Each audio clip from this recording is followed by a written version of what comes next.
जंगलातून भरकटत मानवी वस्तीत आलेल्या एका बिबट्याचा धक्कादायक व्हिडिओ सध्या सोशल मीडियावर मोठ्या प्रमाणात व्हायरल होत आहे।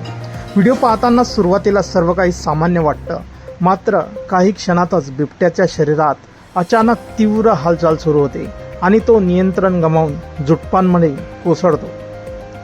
हा प्रकार पाहून परिसरामध्ये असलेल्या नागरिकांमध्ये भीतीचं वातावरण निर्माण झालं, तर सोशल मीडियावर या घटनेमागचं कारण काय असावं याबाबत विविध चर्चा रंगल्या आहेत। व्हायरल व्हिडिओमध्ये बिबट्या झुडपामध्ये आणि दगडाच्या मधोमध जमिनीवर शांतपणे बसलेला दिसतो आहे। आजूबाजूला काही ग्रामस्थ सुरक्षित अंतरावर उभे राहून त्याचा व्हिडिओ चित्रित करीत असतात। सुरुवातीला बिबट्या जवळपास कोणतीही हालचाल करीत नाही, त्यामुळे तो थकलेला आहे की जखमी आहे असा प्रश्न अनेकांना पडतो। मात्र काही क्षणातच संपूर्ण चित्र बदलतं।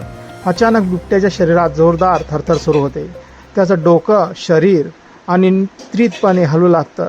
काही क्षणात तो तोल जाऊन झुडपांमध्ये कोसळतो। खाली पडल्यानंतरही त्याच्या शरीरात तीव्र कंपन सुरू असल्याचं व्हिडिओमध्ये दिसतं। व्हिडिओच्या शेवटपर्यंत बिबट्याची ही अवस्था कायम राहते आणि त्यानंतर चित्रफित संपते। हा व्हिडिओ समोर आल्यानंतर सोशल मीडियावर अनेक तर्कवितर्क सुरू झाले आहेत। काही जणांनी बिबट्याला हार्ट अटॅक आल्याचा अंदाज व्यक्त केला आहे, तर काहींच्या मते त्याला विषारी साप चावला असावा। काहींनी विषबाधेची शक्यता व्यक्त केली, तर काहींनी वन्य प्राण्यांमध्ये आढळणाऱ्या कॅनिन डिस्टेंपर व्हायरस या आजाराचाही उल्लेख केला। मात्र या सर्व चर्चा म्हणजे केवळ सोशल मीडियावरील प्रतिक्रिया असून त्याला कोणतीही अधिकृत पुष्टी मिळालेली नाही।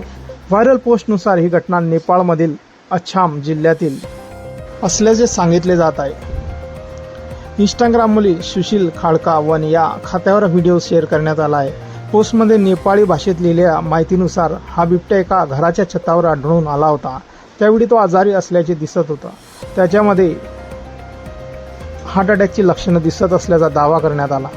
या पोस्टमध्ये स्थानिक नागरिकांच्या सुरक्षिततेचा विचार करून वन विभाग आणि सुरक्षा यंत्रणांनी तातडीने घटनास्थळी पोहोचून बिबट्याला सुरक्षितपणे पकडून उपचारासाठी हलवावं अशी विनंती करण्यात आली आहे।